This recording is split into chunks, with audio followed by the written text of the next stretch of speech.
안녕하십니까. 시험 보느라고 고생들 많으십니다. 어젯밤에도 질문이 상당히 많이 들어왔는데, 밤에 저한테 카톡을 보내주신 분 중에 그런 말씀을 해주신 분이 계십니다. GS1 단톡방에 계속 카톡이 울려서 모음으로 해놔도 개인적인 사정으로 인해 그 전화기를 계속 확인을 해야 되는데 책에 집중을 할 수가 없다. 그래서 질문이 있으면 저한테 개별톡을 보내고 제가 시간을 정해서 한 번에 올리는 방식으로 했으면 좋겠다라는 말씀을 해주신 분이 계신데, 결론부터 말씀드리면은 불가합니다. 우리가 단톡방을 만드는 것은 그냥 여러분들한테 그냥 옵션으로 서비스를 드리는 겁니다. 그러니까 여러분들 잘 알고 계신 대로 노무사도 마찬가지요, 다른 시험도 마찬가지요. 항상 문제가 되는 부분은 강사들이 강의하고 집에 가버린다라는 게 문제입니다. 그 부분을 이제 해결을 하기 위해서 두 가지 방법을 제가 이제 취하고 있는 것이고요. 이제 그 중에 하나가 여러분들 이제 질문 답변을 받아들이고 있는 겁니다. 그래서 이거는 옵션이기 때문에 공익이 더 우선이 될 수밖에 없고, 그것이 이제 불편하신 분들은 카톡방을 나가시는 방법 외에는 없습니다. 그거는 실시간으로 답변을 할 수밖에 없고, 궁금한 분들이 계신데 만약 개별톡을 받는다라고 하게 되면은 동일한 A라는 질문에 대해서 갑이라는 사람이 질문을 했고요. 저는 이미 답변을 했습니다. 그런데 을이라는 사람이 또 A에 대해 질문을 또 하면 전 또 답변을 해야 되고요. 그러면 결국 제 시간이 뺏기게 되고, 제 시간 뺏기고 제가 잠을 못 자는 건 상관이 없는데, 그렇게 되었을 때 제 시간이 뺏기면 결국은 학생들의 불편과 학생들의 손해로 연결될 수밖에 없습니다. 그래서 공익을 우선할 수밖에 없다는 점, 우리 행정법 수업 시간 아닙니까? 공익이 제일 중요합니다. 이걸 이해를 해 주셨으면 좋겠고, 그 다음 이 이제 단톡방이라는 것은 정규 강의가 끝날 때까지만 운영이 되는 것이고, 끝난 다음에는 해산을 시킵니다. 다시는 제가 글로 들어가지 않습니다. 그래서 제한적으로 한시적으로 운영된다는 점 기억을 좀 해주셨으면 좋겠고, 또 3기가 됐을 때는 정말로 실시간으로 답변이 나가지 않게 되면은 상황은 상당히 심각해집니다. GS 3기 때 같은 경우에는 학생들이 많은 고민을 해요. 시험장에 갔어. 시험장에 GS 3기 단톡방은 시험 당일날까지 운영이 됩니다. 시험장에 갔는데 신분증을 분실했습니다. 그럼 두 번째 날 신분증 없이 과연 시험을 볼 수 있겠는가? 저도 노무사 시험을 본 적은 없기 때문에 이쪽에 판이 어떻게 돌아가는지 모릅니다.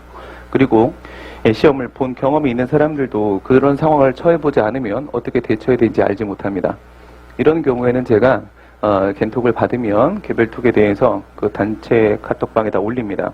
그러면 대책을 알고 계신 분들 제가 이제 질문을 하고, 작년 같은 경우에도 이에 대해서 10대 개의 댓글이 달립니다. 우리 교시에선 이런 일이 있었고 이렇게 해결이 됐다, 이렇게 해결이 됐다 해서 위기에 처했던 학생들이 시험을 볼 수 있었습니다. 이거는 실시간으로 해결이 되기 때문에 가능한 부분이라고 여러분들이 봐주셔야 되고요. 각자 개인적인 사정들은 전부 다 다를 수 있다는 거 인정을 하지만, 그 개인적인 사정을 고려해서 전체 공익을 해야 할 수는 없다는 점도 이해를 해 주시기 바라겠습니다. 물론 이제 카톡방을 나가셨을 때 불이익은 제가 어떻게 책임질 수 없고요. 그 부분에 대해서 전부 다 제가 뭐 자료를 모은다거나 대화 내용을 다 정리해서 드리는 것은 불가합니다. 그걸 모으는 시간만 며칠이 걸립니다. 그래서 되도록이면 카톡방 나가지 마시고요. 그다음 카톡방 안에서 오고 가는 질문과 대화 내용에 계속 주목을 해주시기 바랍니다. 여러분들이 공부를 열심히 하는 것도 중요하지만 시험은 반이 정보입니다. 정보를 가지고 시험을 본다는 점 절대 잊으시면 안 된다는 거. 오늘 수업 들어가도록 하겠습니다. 왜 이렇게 많이들 지쳐 보이지? 시험 보느라고 많이 힘듭니까? 이렇게 공부하지 않으면 방법은 없습니다. 무조건 2년 공부하셔야 됩니다. 경험해 보신 분들은 알아요. 제 방식 외에는 아무 방법이 없습니다. 뭐 이거를 쩐다라고 얘기할 수도 있고, 그렇지 않고 믿고 갈 수 있다라고 생각할 수도 있겠는데, 경험해 보시면 압니다. 시험 경험이 있으신 분들은 다른 방법, 다른 수업 방법은 전혀 먹힐 수 없다는 거, 여러분들이 경험하셨기 때문에. 제 수업 상당히 어렵잖아요. 상당히 어려움에도 불구하고 학생들이 가장 많이 오는 이유는 뭔데요? 살고 싶어서입니다. 여러분들한테 지금 중요한 건 시험입니다. 그죠? 다른 그 무엇도 그와 비교될 수 없는 문제입니다. 그래서 2년차, 3년차 됐을 때 상황 여러분들이 생각을 하신다면, 떨어졌을 때 상황을 생각해 보세요. 얼마나 슬픈지. 합격했을 때는요, 눈물도 나지 않습니다. 아무 느낌도 없어요. 그냥 합격한 거 아무 변화 없습니다. 신림동을 떠날 수 있다라는 것 외에는 아무것도 없습니다. 하지만 떨어졌을 때 상황을 생각하셔야 됩니다. 모든 기준은 상위 구조가 아니라 하위 구조를 기준으로 파악하는 것이고 최악의 상황을 가지고 이야기를 하는 겁니다. 답안 역시도 나쁜 답안을 피하는 거지 좋은 답안을 따라할 수는 절대로 없다고 했습니다. 예, 너무 여러분들이 그러니까 종종 제가 흥분하고 화가 나면 그런 말씀을 드리는데 천편일률적 답안을 쓰는 것은 옳지 않다. 따라서 창의적 답안을 써야 되며 그래서 이렇게 공부를 해야 된다라고 말씀하시는 강사님들이 계신데요. 전부 거짓말입니다. 천편일률적 답안은 절대 나오지 않습니다. 똑같이 가르쳐도 여러분 답안은 전부 다릅니다. 천편일률적 답안이 나올 가능성 전혀 없고 그 정도의 일반적 답안만 쓸 수 있다면 무조건 성공하고 상당한 고득점을 받을 수 있습니다. 그런 고득점은 잘 나오지 않습니다. 천편일률적 답안이라는 표현 누가 제일 먼저 썼는지 그리고 존재할 수 있는 것인지 여러분들 존재하지 않는 거 갖고 걱정하지 마세요. 그냥 기우입니다. 여러분들은 일반적 답안만 써도 충분히 성공할 수 있습니다. 현실적으로 판단을 내리세요. 아무리 열심히 공부해도 절대 여러분들은 저와 같은 답안을 쓸 수 없습니다. 저 역시도 마찬가지고요. 시험장에서 저도 그렇게 쓸 수 없습니다. 시간 안에 절대로 못 씁니다. 현실적으로 생각해 주시면 됩니다. 네, 우리 어저께 했던 내용 바탕으로 해서 복습하고 그 다음 내용 들어가 보도록 하겠습니다. 어제 우리가 본안소송 절차에 대한 이야기를 했죠. 본안소송 절차. 그리고 어제 답안 이제 채점이 아직 다 완료 안 돼서 우선 모범 답안은 오늘 이제 제공이 될 거고 나머지 채점 부분에 대해서는 내일 중으로 이제 제출이 될 건데 여러분들이 답안 쓰시면서 글씨체도 마찬가지고 펜도 마찬가지고 최대한 여러분들 좀 지금 시험 볼 때랑 똑같은 상황으로 좀 설정을 해놓고 공부를 해 주시기 바랍니다. 우리 일기 수업 시작할 때 제가 갱지에다가 연습장 드렸죠. 갱지 연습장. 답안지 형식 거기다 연습장을 사용하시라고 말씀드리는 거고 펜 역시도 수업용 펜을 여러분들이 사용하시는 게 필요합니다. 모범 답안 같은 경우는 손으로 좀 채점을 할 필요가 있어서 모범 답안 제가 손으로 좀 썼는데 글씨 정말 못 썼다고 여러분 생각이 드실 거예요. 도의식 행정법 보시면 그래도 제 글씨가 나쁘지는 않습니다. 그런데 시험 볼 때도 마찬가지고 제가 매일 판서만 하면서 펜을 손에 잡지 않다 보니까 펜을 잡으니까 글씨가 안 써집니다. 계속 익숙한 상태로 가셔야 됩니다. 펜도 자기가 쓰던 펜 가지고 시험장으로 가시는 겁니다. 모든 상황은 시험에 맞춰가지고 움직이시는 게 필요하죠. 본안 소송 절차로서 첫 번째 우리 무슨 얘기를 했냐면 원고가 무엇을 신청을 한다고 했어요? 가구제를 신청을 한다고 했습니다. 집행정지에 대한 얘기가 있었죠. 그 다음 두 번째 보도록 합니다. 피고가 본안 소송에서 무엇을 주장할 수 있습니까? 처분사유 추가 변경입니다. 그렇죠? 처사추변. 처사추변을 주장을 할 수가 있습니다. 이런 것도 첫추변 이런 거 쓰지 마세요. 그리고 이 처분사유 추가 변경을 이하 첫추변이라 한다. 이런 거 절대 안 됩니다. 뭐 법령도 아니고 자기 마음대로 막 하려고 하고 그러시면 안 돼요. 그리고 뭐 나중에 당사자 소송을 배우시다 보면은 공익사업을 위한 토지 등의 취득 및 보상에 관한 법률에 근거한 형식적 당사자소송, 보상금, 증감 청구소송 이런 거 배우게 됩니다. 근데 그럴 때 여러분들이 법령명 약칭 사용하면서 공토법 이런 소리 막 자꾸 하시는데 절대 안 되는 겁니다. 최소한 실무적으로 사용되는 약칭을 사용하는 것이지 아무렇게나 막 쓰는 게 아니에요. 교수님 책에 있다고 해서 그분이 옳은 게 아닙니다. 당연히 잘못된 주장도 견해도 너무나 많지 않습니까?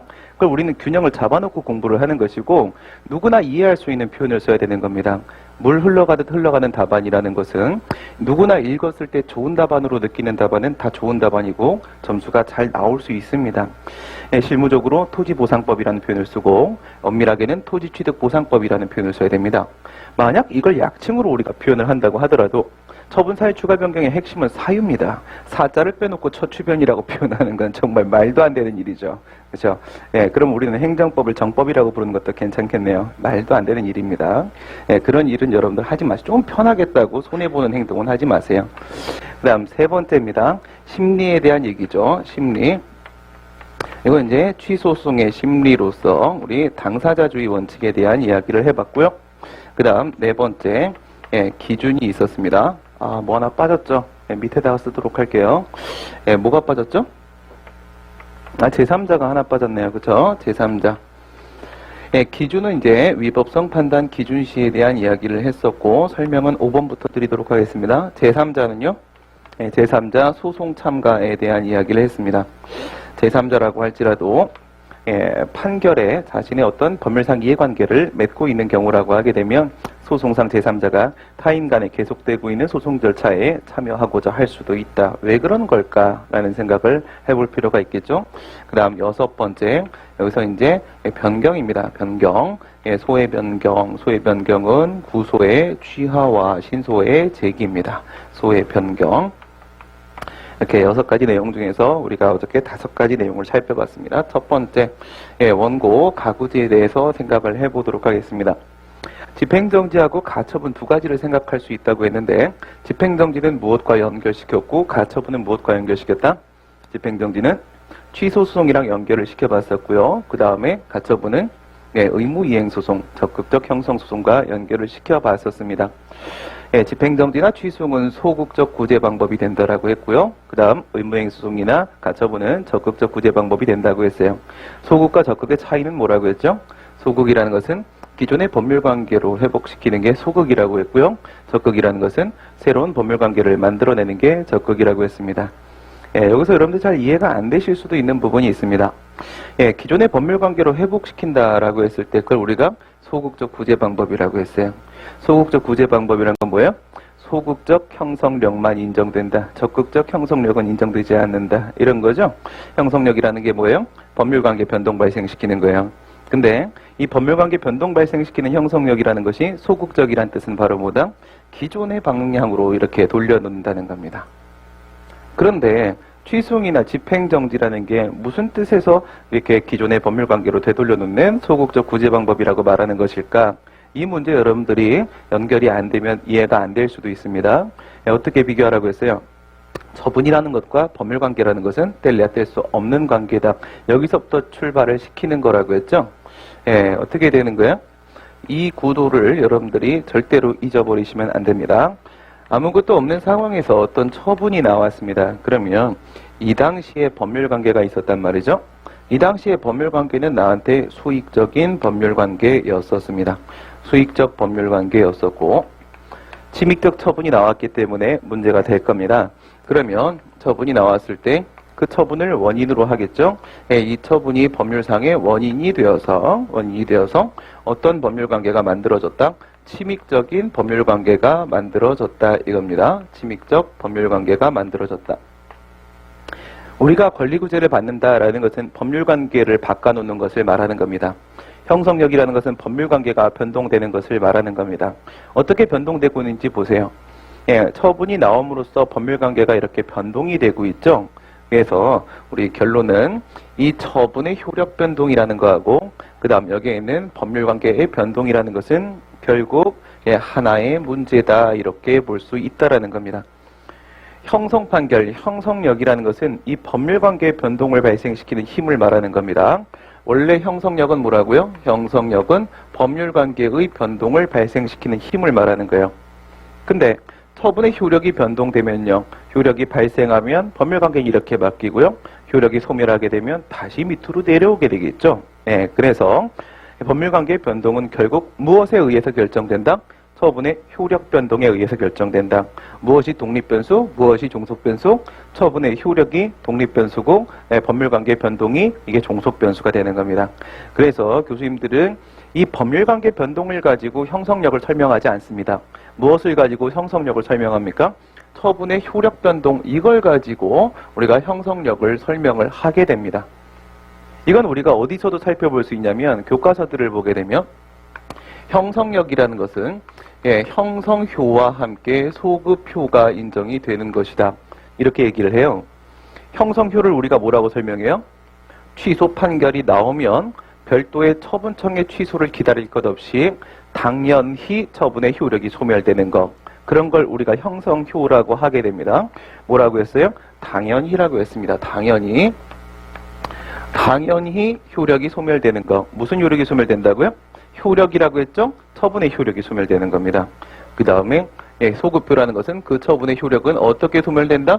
소급하여 효력이 소멸이 된다. 우리 형성력을 설명할 때 뭘 가지고 설명하고 있어요?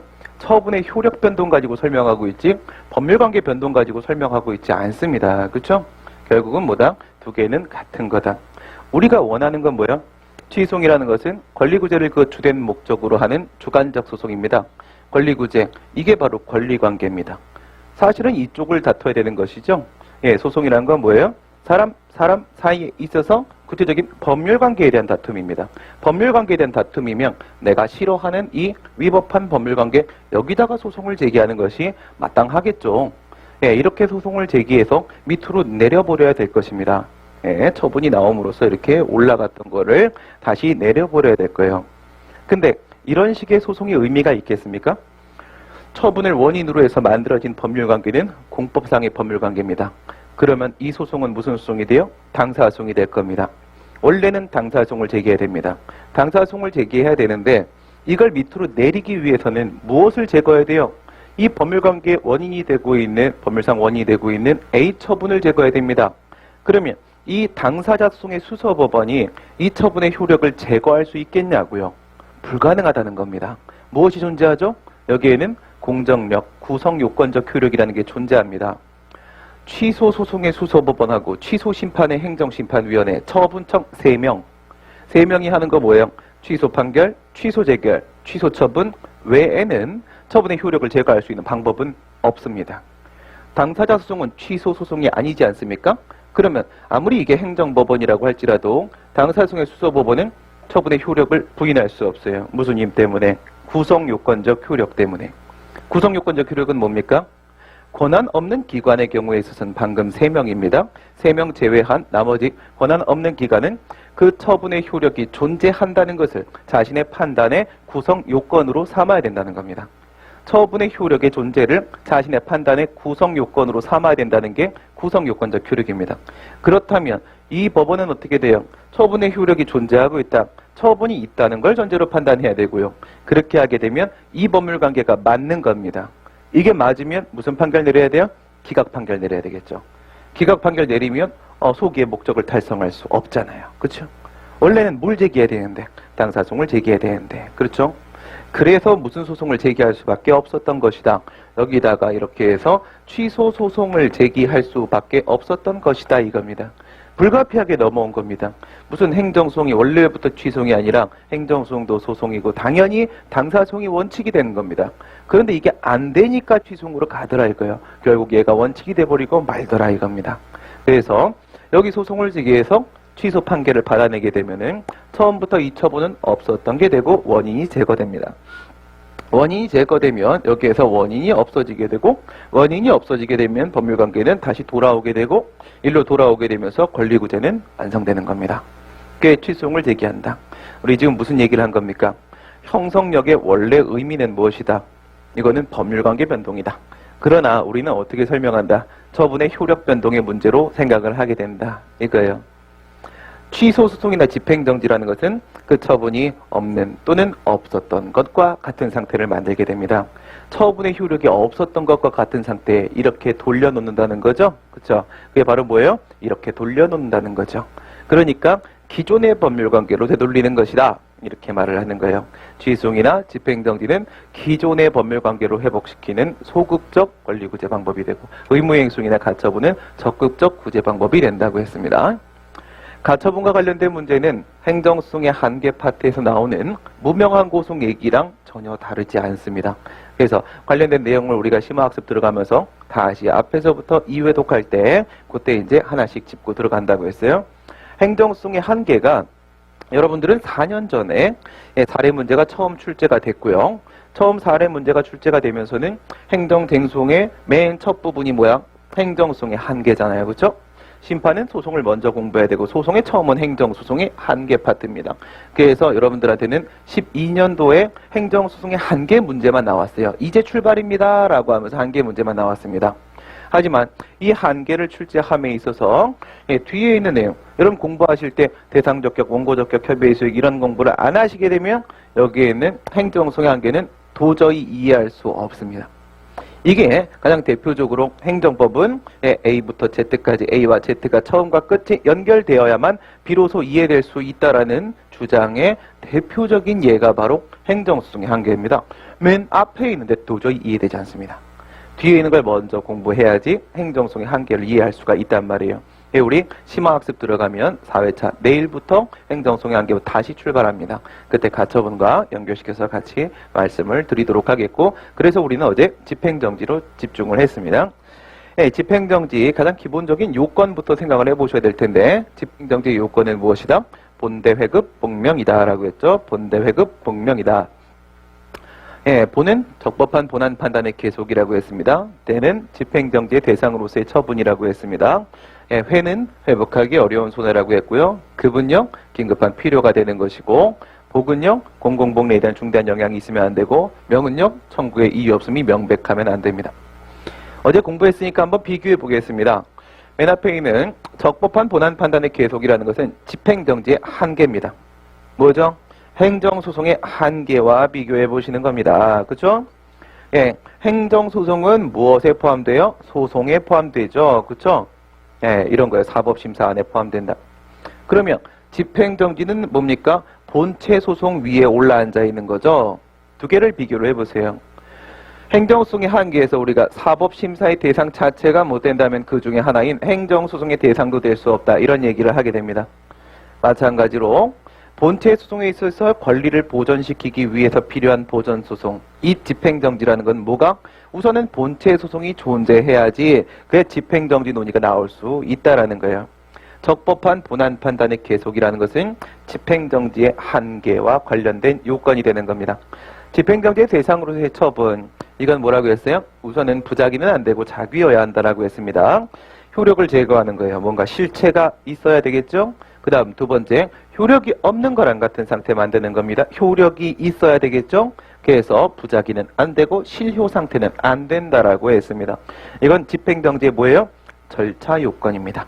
절차 요건으로서 대상 적격 문제가 되는 거죠. 대상 적격. 하지만 우리 어제 신청인 적격이나 피신청인 적격은 특별히 문제되지 않는다고 했습니다. 대상 적격 문제가 하나 걸려 있었네요. 그 다음 회복하기 어려운 손해는 어디에 있습니까? 23조 2항에 있죠. 이거는 절차 요건이 아니라 무슨 요건이다? 실체 요건입니다. 어떤 차이예요? 1번, 2번은 절차 요건입니다. 절차 요건이 만약 깨지게 되면 집행정지는 무슨 결정 나온다? 각하 결정 나오게 됩니다. 근데 회복하기 어려운 손해 그리고 긴급한 필요 이와 같은 실체 요건이 깨지면 집행정지는 무슨 결정 나온다? 기각 결정 나오게 된다. 이런 거죠. 예, 금전적으로 전부가 안 되는 걸 말한다라고 했습니다. 긴급한 필요라는 것은 긴급과 필요를 나눠가지고 생각해 봤는데요. 긴급 부분이 바로 시간상 급박성 문제가 되는 것이고 필요 부분이 바로 손해 발생의 고도의 개연성이 상당히 높다는 문제가 됐고요. 여기까지가 적극적 요건이었습니다. 그 다음 소극적 요건에 두 개가 있었죠. 결국 집행정지는 어떻게 인정되는 거다? 예외적으로 인정되는 것이다. 이건 이익 형량의 산물이다.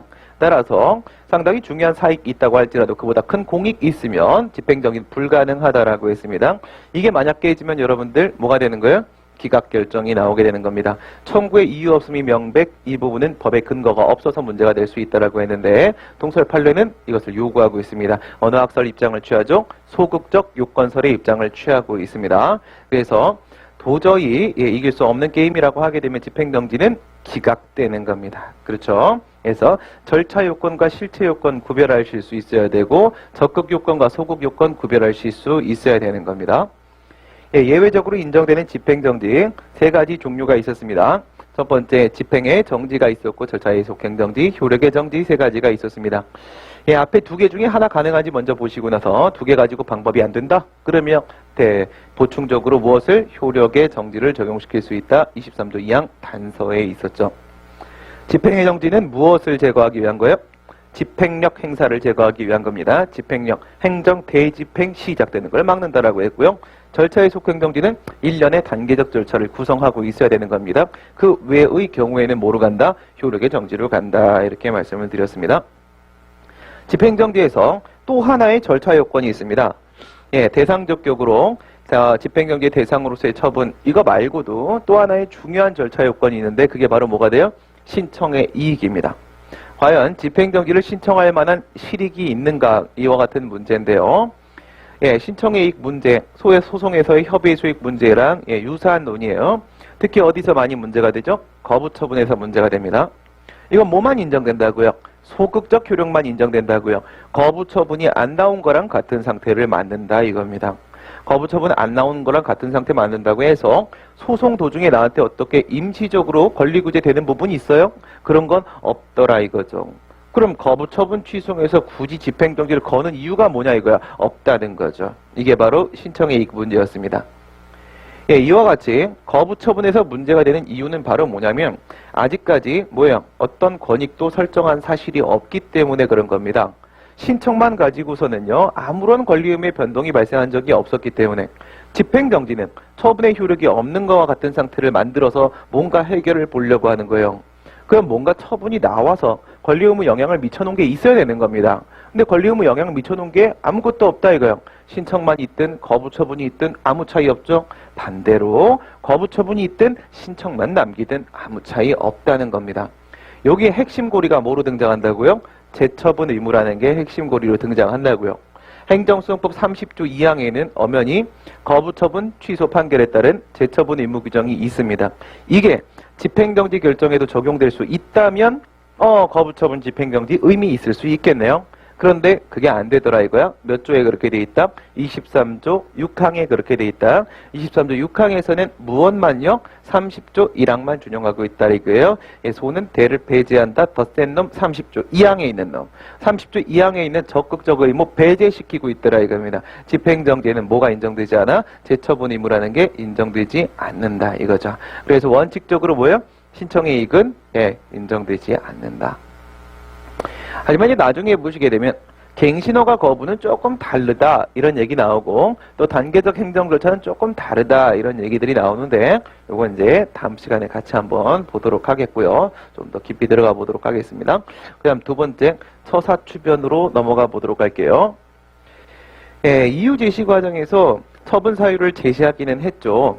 그런데 내용적으로 문제가 있었어요. 법령상 근거를 잘못 들었을 수도 있고 사실상 근거를 잘못 들었을 수도 있습니다. 무슨 위법이 발생했다고요? 내용의 위법이 발생했다고요. 이와 같은 내용의 위법을 치료하기 위해서 소송 도중에 피고행정청이 처분 사유를 바꾸려고 들 수 있습니다. 과연 이것을 바꿀 수 있을까? 이런 문제가 생기는데 이유는 뭐라고요? 행정소송법의 처분 사유 추가 변경에 대한 어떤 내용도 찾아볼 수 없다. 과연 이와 같은 행위를 소송상 행위를 인정할 수 있겠는가? 소송상 행위로서의 효력을 인정을 하게 되면 처분사유 추가 변경의 주장을 받아줘야 됩니다. 받아주게 되면 당초의 사유가 아니라 뭘 가지고 다른 사유를 가지고 처분의 위법적 법을 판단해 줘야 될 텐데 과연 이와 같은 처분사유 추가 변경 인정할 수 있을까요? 극단적으로 인정할 수 무조건 있다, 인정할 수 무조건 없다 이렇게 말할 수는 없다고 했죠. 이걸 뭐 전면적으로 다 인정을 해버리게 되면 이유 제시는 굳이 할 필요가 없는 거죠. 그렇죠? 그러니까 이유 제시의 취지를 우리가 어느 정도라도 유지를 하기 위해서는 전면적 긍정은 안 될 것 같습니다. 그러니까 전면적 부정을 하게 되면 어떻게 돼요? 다른 사유를 들어가지고 기속력에 위반되는 위법 무효인 처분을 다시 하게 될 거라고 했습니다. 다른 사유를 근거로 동일한 내용의 처분, 똑같은 처분을 또 하게 될 거다. 그럼 또 소송을 제기하게 될 거다. 행정경제, 소송경제 효율성에 문제가 생길 수 있다. 그래서 또 적정선 찾습니다. 그게 바로 제한적 긍정설 입장이었는데 판례는 기사동을 언급을 했네요.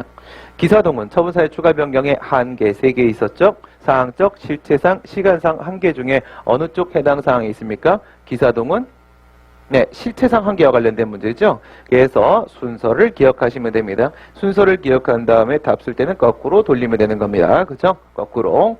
이건 뭐 모든 과목 학문이 다 마찬가지예요. 우리가 이제 재판을 한다고 할지라도 또는 뭐 제가 어떤 판단을 내린다고 할지라도 내가 맞다는 전제를 깔아놓고 들어가죠. 그렇죠? 뭔가 질문이 들어오면 이거야. 결론 내려놓고 그럼 여기까지 가는 과정을 하나씩 징검다리를 놓게 됩니다. 그렇죠? 이미 결론은 나와 있는 거예요. 똑같은 겁니다. 우리가 결론을 내려놓고 기사동이야. 결론을 내려놨으면 그 다음 기사동으로부터 이렇게 끌어내리는 거예요. 결론이 기사동이니까 왜 기사동일까? 사유가 똑같아야 되니까. 그러면 이건 왜 사유 똑같아야 된다고 해야 되나? 처분이 똑같아야 되니까. 처분은 왜 똑같다고 해야 되는데? 소송문이 똑같아야 되니까. 소송문은 왜 똑같다고 해야 되는데? 처분권주의에 반하면 안 되니까. 그래서 우리 답은 어떻게 했어요? 처분권주의에 반하지 않기 위해선 소송물의 변경을 가하면 안 되고 이것은 처분의 동일성을 요구하게 되는데 이것이 바로 사유의 동일성 문제이며 그래서 기사동이 필요하다? 답은 이렇게 쓰는 거란 겁니다. 그죠? 결론은 내려놓습니다. 우리가 암기를 하는 이유는 뭐야? 결론 암기하는 거잖아요. 그쵸? 과정을 어떻게 다 암기합니까? 그래서 결론 암기해 놓고 나서 뒤로 끌어들였다가 답은 다시 앞에서부터 출발을 시킨다는 거예요. 이건 여러분들이 해본 신고수리도 마찬가지입니다. 그쵸? 네. 여러분 조합설립신고, 수리요한신고인지 모르는 사람 있습니까? 없단 말이죠. 그쵸? 이미 그건 우리가 알고 있어요. 판례를 가지고 알고 있지 않습니까? 예, 영업자 지위승계 신고에 대한 수리를 한다. 그 수리는 뭔데? 갑에서 을로 영업자 변경시키는 거야. 우와, 권리 의무 완전 바뀌네. 이 친구 영업권 박탈당하고 이 친구 영업권 설정당하고 완전 바뀌네. 그러면 영업자 지위승계 신고에 대한 수리는 권리 의무 영향 미치는 처분 맞잖아. 결론 알고 있어요. 수리는 처분 맞네. 그러면 그 신고는 무슨 신고야? 수리를 요하는 신고겠네. 결론은 알고 있어요. 다시 앞에서부터 갑니다. 예, 이 신고가 수리를 요한 신고인지를 먼저 언급합니다. 우리가 알고 있는 기준대로 어떻게 실질적 요건을 찾아내시면 되는 겁니다. 그래서 이거 수리를 요한 신고입니다. 그리고 그 다음 단계에서 얘가 독립변수, 얘가 종속변수, 그러니까 수리가 처분입니다. 이렇게 가야 되는 거죠. 그렇죠? 예, 그래서 이미 결론 내려놓고 거꾸로 다시 역으로 갔다가 다시 답을 쓰는 이런 경우들 상당히 많습니다. 기사동은 어디서 논의하는 거라고? 실체상한계에서 논의하는 거라고 방금 전 말씀드린 대로 어디서부터요? 처분권주의로부터 끌어내는 거라고 했습니다. 그 다음 또 하나 중요한 문제가 있었는데 시간상한계 문제가 있었죠. 이건 내용이 뭐였어요? 처분 당시 객관적으로 존재했던 사유만 추가나 변경의 대상으로 삼을 수 있다라고 했어요. 그 당시 내가 전혀 쓸 수 없었던 물건을 지금 와갖고 던지는 건 말이 안 돼요. 그렇죠? 당시 내 눈에 보였던 것들이어야 되는 겁니다. 당시에 뭐라고요? 객관적으로 존재하는 사유만 가능하다. 또 결론은 알고 있습니다. 그런데 이건 어디서부터 온 거죠? 위법성 판단 기준시로부터 온 거야. 그럼 이런 생각도 해볼 수 있겠네. 만약 위법성 판단 기준시를 뭐로 본다면 판결시로 본다면 이거예요. 그럼 판결시까지 있었던 모든 상황 가지고 위법적법 판단하겠다는 거잖아. 그러면 판결시까지 있었던 모든 사유도 추가 변경해도 되는 거잖아. 그렇죠. 그렇죠? 위법성 판단 기준시를 판결시로 봐버리게 되면 처사추변의 시간상한계는 사라지게 됩니다. 어디서부터 출발한 거라고요? 위법성 판단 기준시부터 출발하게 된 거라고요. 그렇죠? 예. 그리고 시간상한계 문제하고 실체상한계 문제는 뭐를 먼저 보고 뭐를 나중에 본다? 시간상한계 문제를 먼저 살피고 그 다음 실체상한계 문제로 넘어가게 된다는 겁니다. 보통은 그렇습니다. 아닌 경우도 있습니다. 오늘 여러분들 OX 풀어보신 거 보면 그런 내용이 있을 거예요. 시간상한계가 깨지면 실체상한계는 항상 깨진다. X. 항상 깨진다. X. 보통은 깨집니다. 근데 아닌 경우가 하나가 있습니다. 뭐가 있어요? 법령상 근거 없는 사유를 들어. 이런 게 있어요. 법령상 근거 없는 사유를 들어 처분을 했다. 그런 말입니다. 중간에 법이 개정됐는데 개정법에 따르게 되면 거부할 수 있는 사유가 생겼습니다. 이런 경우에요. 하지만 말이에요. 당초 사실상 근거도 A고요. 그 다음 지금의 사실상 근거도 A입니다. 엄연히 법령 개정에 따른 문제이기 때문에 시간상한계 위반은 발생했습니다. 처분사유 추가 변경은 안 됩니다. 하지만 실체상한계는 깨지지 않습니다. 이것도 A 사유, 이것도 A 사유입니다. 어떤 표현을 기억하라고요? 법령상 근거 없는 사유를 들어 2003년도 사시문제 요거 하나가 처사추변을 뚫고 들어갔습니다. 알겠죠? 법령상 근거 없는 사유를 들어 이 외에는 전부 다 뭐야? 시간상 한계가 깨지면 실체상 한계도 깨진다. 뭐부터 본다? 시간상 한계부터 먼저 보게 된다. 예, 여기까지가 우리가 처분사유 추가 변경에 대한 이야기였었습니다. 그 다음 세 번째 심리로 넘어가 보도록 하겠습니다. 우리 행정소송도 마찬가지로 직권주의와 당사자주의 중에 당사자주의가 적용된다고 했어요. 그럼 여러분 어제 배운 거 가지고 생각해 보시면요. 조금 더 거시적인 문제로 위에다가 처분권주의를 놨고요. 조금 더 미시적인 문제로 밑에다가 변론주의에 대한 문제를 걸어놨습니다. 원고가 소송 제기한 거 맞고 원고가 판단해달라고 하는 처분에 대한 판단하고 있는 것도 맞고 그 다음 소송도 끝나지 않고 계속되고 있어. 이제 심리 어떻게 할 거야? 그게 변론주의로 이렇게 내려왔었죠. 우리가 심리 원칙이라고 할 때 당사자주의하고 직권주의에 대한 얘기를 하는데 이 직권주의에 대한 내용은 어디서 등장하는 거예요? 직권주의는 이 당사자주의의 예외잖아. 처분권주의 예외입니까? 변론주의 예외입니까? 이건 변론주의 예외더라 이거예요. 예, 직권주의에는 무엇과 무엇이 포함된다? 직권 증거조사와 직권 탐지주의가 포함된다. 직권 증거조사는 입증 책임의 예외가 되는 거고 직권 탐지는 주장 책임의 예외가 되는 것이며 주장 책임과 입증 책임은 변론주의 내용인 것이라. 그렇다면 직권주의는 어디서 나오는 것이다? 변론주의 예외로서 나오게 되는 논의다. 연결시킬 수 있어야 되겠죠? 처분권주의, 변론주의, 변론주의에서 두 개 나누고 여기서 직권 탐지, 직권 증거조사 이렇게 순서대로 들어가는 문제였습니다. 여기서 이제 처분권주의에 대한 문제는 나중에 사례 풀면서 우리가 좀 더 살펴보도록 하고 우리가 어제 얘기했던 건 변론주의의 예외에 대한 논의를 했었습니다. 주장 책임의 예외를 과연 인정할 수 있는가? 인정할 수 있다면 과연 어디까지 인정할 수 있겠는가? 뭘 근거로 얘기했다?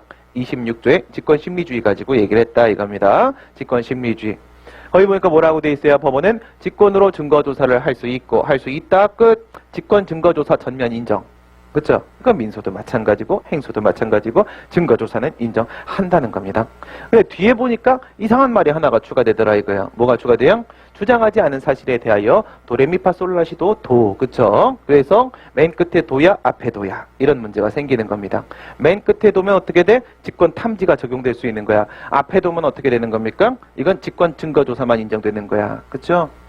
그래서 이 도를 과연 얼마나 해볼 것인가 라는 문제가 생길 수 있다는 거예요. 관련된 학설이 직권 증거조사주의설, 변론주의 보충설, 직권 탐지주의설 이렇게 학설 대립이 있었습니다. 세 개 모두 다 입증 책임의 예외는 인정하고 있었고 주장 책임의 예외를 어디까지 인정할 수 있는지에 대한 문제였고 직권 증거조사주의설은 전면 부정, 직권 탐지주의설은 전면 긍정, 변론주의 보충설은 세모였습니다. 이게 통설 판례 입장이고 판례 뭐라고 했다? 일건 기록에 현출되어 있는 경우 뭐로 연결시켜서 생각하라고? 일건 기록 현출 여부를 우리가 어떻게 알아? 뭘 가지고 뭐라고요? 상당한 의심이라는 걸로 기억하라고. 뭐랑 비슷한 거냐면 기사동 했을 때 기사동 내가 어떻게 알아? 법구 사기로 들어가시게 되면 판단 나올 수 있단 말이죠. 그렇죠? 법구 사기로 들어가서 법률적으로 평가하기 이전에 구체적 사실을 착안하여 사회적 사실관계가 기본적인 점에서 동일한지 이렇게 보면은 우리가 보고 어느 정도 판단 내릴 수 있습니다. 여기도 마찬가지라는 거야. 일건 기록에 현출되어 있다. 글씨가 커야 돼? 글씨가 작아야 돼? 무슨 말이냐고 그게 상당한 의심을 품을 수 있는가. A라는 사실을 주장한 것으로 상당한 의심을 품을 수 있으면 뭐 하라고요? 심리하라고요. 상당한 의심을 품을 수 없으면 뭐 하라고요? 심리하지 말라고요. 이걸 반대로 돌려버리면 26조 위반이고 위법한 판결이 된다라고 했습니다. 그 다음 입증 책임 부분에서는 특히 뭐가 문제가 된다? 분배 문제, 주관적 분배 문제가 발생을 한다고 했습니다. 주장 책임에서는 그런 문제가 거의 발생하지 않아요. 그렇죠? 그래서 입증 책임 부분에서의 분배 논의가 이게 주되게 나오게 되는데 학설이 원고적격, 피고적격설, 그리고 법률요건 분류설이었습니다. 뭘 조심하라고요? 플러스 마이너스 입증하는 게 아니라고 했죠? 요건에 따라 달라진다라는 것이 법률요건 분류설입니다. 요건에 따라 달라진다. 이와 같은 요건은 어디에도 있고 어디에도 있다? 성문법에도 요건이 있고 불문법에도 요건이 있다. 먼저 성문법부터 같이 생각해보자. 우선 그 행정법 분쟁이 어떤 분쟁인지부터 생각을 하시고 첫 번째입니다. 방어소송입니다. 방어소송, 제3자 방어소송, 그 다음에 요구소송입니다. 요구소송, 제3자 요구소송 모든 좋습니다. 침익적 처분과 수익적 처분을 나눠가지고 그 안에서 다시 적극요건, 소극요건, 적극요건, 소극요건 나눠갖고 들어갔었죠. 이렇게 했을 때 연결시켜보세요. 적극 플러스 적극은 누구한테 유리합니까? 적극 플러스 적극은 피고한테 유리하겠죠. 적극적 자격 요건입니다. 그 다음 적극 플러스 소극은 누구한테 유리해요? 이건 원고한테 유리하겠죠. 적극적 작용의 소극적 요건입니다. 다시 소극적 작용의 적극적 요건입니다. 이건 수익적 처분이죠. 누구한테 유리해? 원고한테 유리하다는 거지. 소극 플러스 소극입니다. 누구한테 유리합니까? 예, 이건 피고한테 유리한 거죠. 수익적 처분을 안 할 수 있게 되는 거니까요. 그렇죠? 그래서 성문법은 이렇게 구분을 하고요. 그 다음 불문법의 요건입니다. 예, 비평신자 목동 부실사 행정법의 일반 원칙에 요건을 갖추게 되면 효과가 뭐라고? 처분은 위법. 그렇죠? 위법. 누구한테 유리해? 원고한테 유리하다. 따라서 예, 불문법상 요건 다시 말해 재량의 하자는 누가 입증하는 것이다? 원고가 입증하는 것이다. 여기까지가 판례 입장이었습니다. 그 다음 위법성 판단 기준시 문제로 넘어가시고요. 위법성 판단 기준시 문제는 두 가지를 우선 기본적으로 떠올려야 된다고 했어요. 위법성 판단은 언제 하는 건가? 판결시라고 했습니다. 그 다음 위법성 판단시 하나를 생각했으면 위법성 판단은 무엇을 대상으로 하는 건가? 처분을 대상으로 하는 것이다. 두 개를 먼저 떠올린다. 판결시와 처분시 두 개를 올려놓고 생각을 합니다. 요게 일반론입니다. 이게 기본이에요. 요게 이제 기준 잡고 개별 논의로 넘어가는 문제가 조금 더 있었습니다. 중간에다가 뭐를 걸어놨었다? 처분을 걸어놨었다 이겁니다. 처분의 이후와 처분의 이전에 있어서 무슨 변수가 발생한다고? 법령 개정, 사정 변경 변수가 발생한다고. 그렇죠? 예, 그래서 먼저 처분 이후부터 생각을 해보시고, 예, 법령이 바뀌고 사실 상태가 바뀌어 사정 변경이 발생해서 그에 따라 무슨 일이 생긴다고요? 처분의 위법적 법이 달라진다고. 무슨 판결을 해야 되는지가 달라진다고. 뭐 해야 되는데요? 그 처분 위법으로 봐야 돼요? 적법으로 봐야 돼요? 인용 판결해야 됩니까? 기각 판결해야 됩니까? 문제가 생길 수 있더라 이거예요. 여기서는 무엇을 기준으로 본다고요? 취소 소송의 성격은 과연 무엇인가? 여기서부터 출발하는 거라고요. 무효확인송도 마찬가지입니다. 그래서 취소이라는 것은 사후적 심사를 하는 제도를 말한다. 하면 뭐가 돼? 사후적 과거를 바라보고 있네. 과거에 있었던 처분시가 되는 거죠. 그 다음 취소는 현행법규의 적합성 여부를 가지고 판단한다. 그건 무슨 말이에요? 지금 있는 법률을 근거로 이후에 무슨 일이 펼쳐질 것인데, 이런 문제잖아요. 이 법을 근거로 나중에 무슨 일이 펼쳐질 건데, 이런 문제로 생각하게 되면 뒤쪽이 됩니다. 신법, 판결시가 기준이 되겠죠. 그래서 처분시설, 판결시설 대립이 있었고, 절충설은 수익처분이냐 침익처분이냐에 따라서 내용이 조금 달라집니다. 오늘 문제에서도 풀어보셨을 겁니다. 예, 그래서 우리는 여기서 통설 판례에 따라 처분시설의 입장을 취합니다. 물론 이제 판결시설의 입장을 취했을 때 뭐 좋은 면도 없지는 않겠죠. 하지만 그렇다고 할지라도 판결시설을 취하고자 한다면 판결시설을 취소송 위에다가 올려놓고 할 말이 아니라는 거예요. 알겠죠? 예, 내가 뭐 좀 더 먹고 싶은 게 있다고 해서 전혀 섞일 수 없는 거 위에다 올려놓고 막 섞어 먹으면 이거는 개밥이 됩니다. 그쵸? 여기 올려놓을 문제가 아니야. 판결시를 취했을 때 내가 노리는 바가 있으면 어떻게 해결해야 돼요? 소송의 형태를 하나 추가하는 겁니다. 판결시를 불가피하게 취할 수밖에 없는 게 의무이행소송, 적극적 형성소송 이런 겁니다. 판결시를 취했을 때 내가 노리고자 하는 바가 있으면 뭐를요? 의무이행소송을 도입할 문제지 말도 안 되게 취소송 위에다가 판결시를 엎어버리면 이건요 개밥됩니다. 말도 안 되는 일이 발생을 합니다. 알겠죠? 그래서 통설 판례에 따라 처분시설을 취할 수밖에 없어요. 이거는 IQ가 350이어도 판결시 취하고 이거 다시 해결을 볼 수가 없어요. 이걸 예쁘게 조합을 할 수가 없습니다. 그래서 소송을 도입해서 해결할 문제입니다. 의무이행소송, 판결시를 취할 수 없어요. 처분시 기준 가버릴 수밖에 없다 이거야. 물론 여러분 절충설 정도는 취할 수 있습니다. 절충설 정도는 여러분 취한다고 문제되지는 않아요. 네, 저는 추천하고 싶진 않아요. 처분시설 취하시고 절충설 얘기를 하고 싶으시다면 어디서 얘기하라고? 답 다 쓰고 마지막에다가 보론 쓰면서 만약 절충설에 따른다면 이렇게 될 수도 있을 것이다. 왜? 절충설에서 예외 인정하고 있는 상황을 문제 낼 거란 말이에요. 예외 인정하고 있는 상황을 문제 낼 거야. 그러면 절충설이 판결시설은 이미 다 뭐예요? 퇴색시켜 버립니다. 절충설이 다 판결시설 막아버려요. 판결시설은 아예 고려할 이유가 없어요. 그냥 언제를 고려해? 절충설 부분을 여러분들이 좀 염두에 두실 필요는 있어요. 그럼 이 절충설을 어디서 사용한다? 맨 마지막에 보론 쓰면서 나 얘기 다 끝났고요. 그 다음 절충설에 따르면 이렇게 될 수도 있잖아. 그래 마지막에 어떻게 해야 돼요? 절충설 지금 상황에서야 이런 생각해 볼 수 있지만 본질적으로 해결합시다. 본질적 해결은 항상 뭐야? 입법론적 해결이죠. 그렇죠? 본질적 해결은 입법론적 해결. 입법적으로 의무행성 도입하고 끝내자. 이게 뭡니까 지금 이게? 이런 얘기를 해주시면 끝나는 거죠. 그래서 그냥 처분시설을 가지고 결론 내려도 충분히 60점대 중반은 맞을 수 있습니다. 조금 더 시간이 되고 여력이 되시면 절충설 조금 더 들어가시고 조금 더 들어가서 입법론적 해결에 대한 말까지 꺼내주시면 더욱 좋겠죠. 이처럼 이제 약간 플러스 알파 득점할 수 있는 거는 나중에 3기 가면 많은 기술을 알려드립니다. 여기다 요거 능력되면 붙이세요. 능력 안 되면 이거 빼세요. 뭐 이런 얘기를 하게 되고 마지막에 가게 되면 제가 여러분들한테 제목 쓰라는 말도 안 해요. 그때까지 연습이 안 된 사람은 제목 못 씁니다. 제목 못 쓰면 어떻게? 그냥 줄글 쓰십시오. 어쩔 수 없습니다. 글씨라도 좀 이쁘게 쓰거나 이렇게 해결하는 방법밖에 없어요. 그때 가서 이제 내용 집중해야 돼. 지금은 여러분들이 답안 형식 집중을 하고 있어요. 이제 답안 연습 시작하는 1순환 단계니까 3순환 가면 이제 답안 연습할 시간은 이미 지난 겁니다. 이제 마지막 내용 정리하고 들어가야죠. 그렇죠? 예, 그때 가서는 답안 형식 얘기 못하게 됩니다. 예, 그때마다 여러분들한테 주문하는 내용은 달라질 수밖에 없다는 거, 그건 여러분들이 이해를 하셔야 됩니다. 생각이 바뀌는 게 아닙니다. 주변 상황이 바뀌고, 예, 그 다음 시기가 바뀌면 그때그때 전략은 바뀌는 겁니다. 안 그러면 그런 걸 우리가 소원칙주의라고 부르는 거야. 다 망합니다.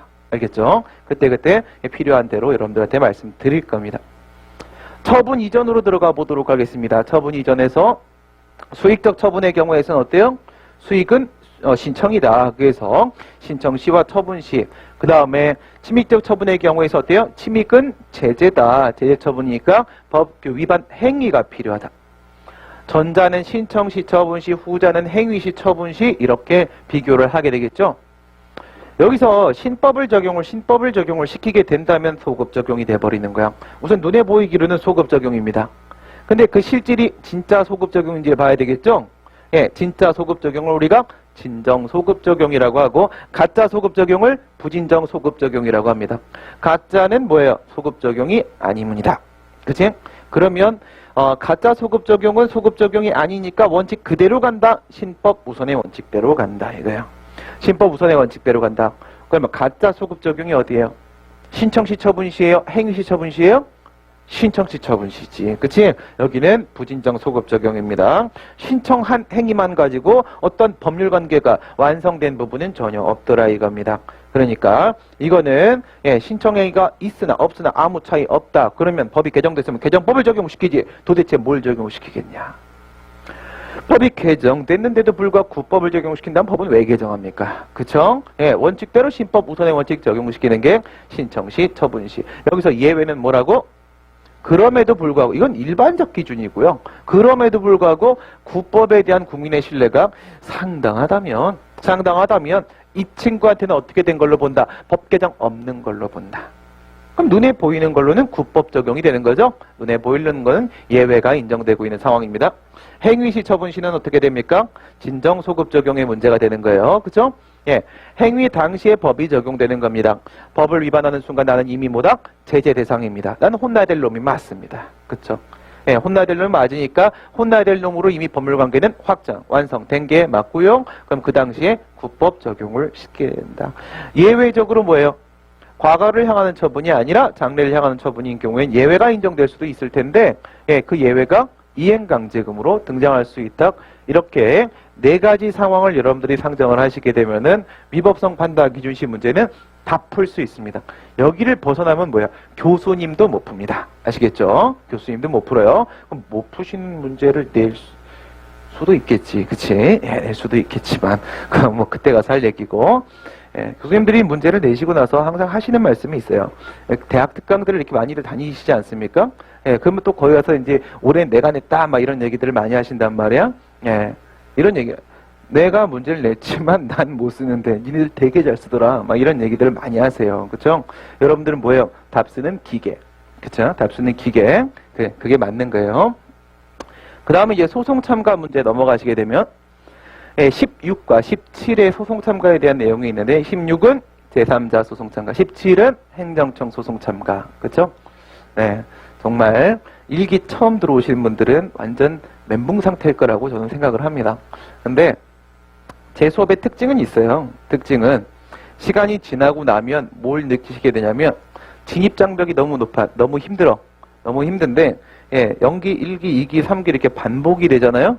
네, 효과는 확실합니다. 효과는 확실해요. 처음에 다들 힘들어해요. 근데 어느 순간 터져요. 빨리 터지는 친구들은 1순환 초반에 터지고 늦게 터지는 친구들은 2순환 끝날 때쯤 터집니다. 3순환 때는 웬만하면 다 터집니다. 터지고 나면 그 점수가 이제 6점대 중후반 나온다. 그의 말씀을 드리는 거예요.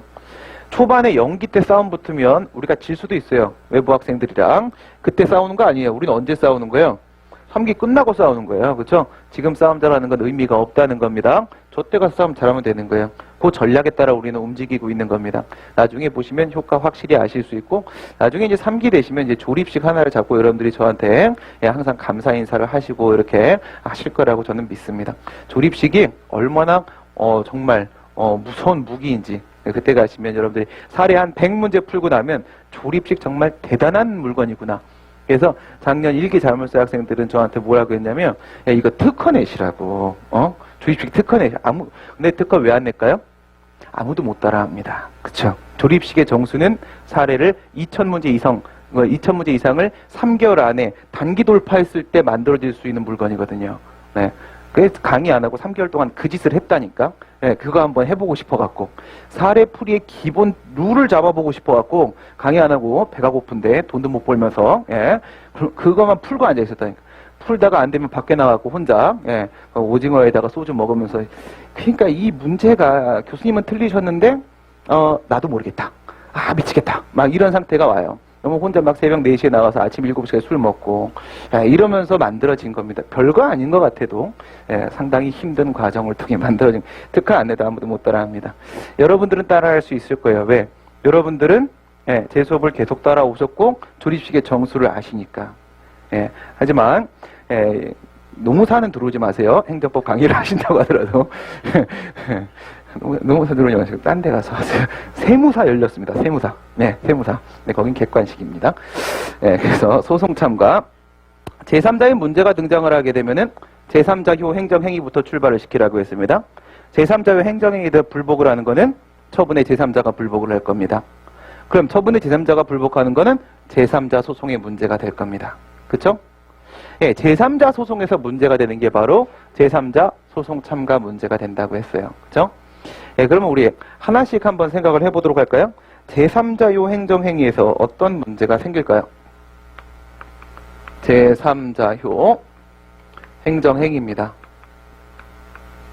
제3자효 행정에서 첫 번째 소송재판에서 논의하는 게, 제3자 소송에서 문제되는 건 뭐가 문제돼요? 첫 번째 원고 접격의 문제가 발생할 수 있겠죠? 또 이제 제3자 소송에서 본안 소송 단계에서 문제가 되는 건 뭐가 있을 수 있어요? 소송 참가 문제가 있을 수 있겠죠? 또 제3자 소송 문제에서요, 그냥 방어 소송을 생각하겠습니다. 제3자 방어 소송. 제3자 소송 문제에서 판결과 관련돼서 문제되는 건 뭐가 있습니까? 제3자효, 대세효 문제가 있겠죠? 또 제3자 소송 문제에서 사건 다 끝나고 재판 다 끝나고 문제가 되는 건 뭐가 있겠습니까? 재심 청구 문제가 있겠죠. 그쵸? 이렇게 연결시키는 문제가 출제가 됩니다. 그러면 누구한테 유리하라고 지금 이 얘기하는 거예요? 제3자 소송에서 원고 접격 논의는요? 원고한테 유리하라고. 그쵸? 원고한테, 처분의 제3자한테 유리하라고 하는 겁니다. 그쵸? 처분의 제3자. 얘는 처분의 제3자가 소송을 제기할 수 있는 기회를 열어주려고 원고 접격 막 확대하는 얘기를 우리가 계속 하게 돼요. 그 다음 두 번째, 소송 참가, 제3자 소송 참가입니다. 이건 누구한테 유리하라고 그러는 거예요? 소송상 제3자. 그쵸? 소송상 제3자는 누구야? 얘는 처분의 상대방. 그쵸? 소송상 제3자는 처분의 상대방입니다. 얘가 이제 딴 놈들끼리 싸우고 있는데 껴가지고 누구 편 들어? 피고 편 들겠지. 2대1 싸우자. 이렇게 하는 거야. 피고 편 들으면서 처분의 제3자 혼자, 처분의 상대방과 그 다음에 행정청 둘이 2대1로 싸우는 거야. 그래도 지면 쪽팔리죠. 그죠? 그 다음 대세효. 이거는 누구의 권리구제를 위해서 필요한 거예요? 처분의 제3자. 그쵸? 처분의 제3자를 위한 겁니다. 얘는 처분의 제3자. 그러니까 소송상 제3자, 다시 말해 처분의 상대방한테까지도 뭘 미치게 해요? 판결의 효력을 미치게 하죠. 그렇게 해야만 처분의 제3자 권리구제가 되거든. 그렇죠? 피고하고 원고, 처분의 제3자하고 피고 행정청 사이에서만 이 처분은 없어졌다? 이거 갖고는 해결되는 문제가 아니야. 그렇죠? 소송상 제3자, 얘한테도 이 처분 없다? 그래야지 관할구역 안에 한 개의 사업자만 있을 수 있는데, 얘 지금 쫓겼다, 나 이제 들어갈 자리 생겼다, 이렇게 들어가는 겁니다. 원고의 권리구제죠. 처분의 제3자의 권리구제입니다. 그래서 얘가 소송 참가를 못했어요. 누가? 처분의 상대방이. 소송상 제3자가 소송 참가를 못했어. 그럼 누구랑 싸운 거야? 원고하고 피고, 처분의 제3자하고 피고하고 이렇게 싸운 거야. 근데 얘네 둘이 이렇게 싸웠는데 누구가 영향을 받아요? 소송상 제3자. 그쵸? 얘의 운명이 결정되더라 이거야. 소송 참가 못한 놈이 나중에 야 이거 이렇게 끝내면 안 돼요 하고 뒤집어 엎어버리는 겁니다. 다시 재판을 시작하는 거예요. 재심. 기존에 이렇게 쭉 오다가 확정된 재판 있죠? 예, 이 재판을 봉인을 풀고 다시 열어서 보내는 거. 그게 재심 청구입니다. 이건 누구를 위한 짓이에요? 저분의 상대방, 그죠? 저분의 상대방. 이렇게 해서 문제를 연결시키는 문제가 설문 1, 설문 2, 설문 3, 설문 4 연결될 수 있다 이거예요. 기존 기출도 이렇게 연결된 문제가 있고요. 그래요. 소송 참가는 제3자 소송에서 문제가 된다고 했습니다. 제3자 소송은 두 가지가 있죠. 제3자 방어, 제3자 요구 있는데 몇 유형? 3, 4 유형이 있을 수 있다. 3유형에서는 뭐 때문에 소송상 제3자가 영향받는다고 되세요. 그쵸? 그 다음에 제3자 요구소송 4유형에서는 뭐 때문에 소송상 제3자가 영향을 받는다고? 기속력, 재처분 의무 때문에 영향을 받는다고. 그게 바로 뭐라고요? 그게 판결에 의해서 발생하는 법률상 이해관계 문제가 된다라고 했습니다. 법률상 이해관계가 있는 사람만 참여할 수 있다. 여기까지가 우리가 어제 배운 내용입니다. 네. 그 다음 이제 소변경으로 들어가야 되겠죠. 소변경.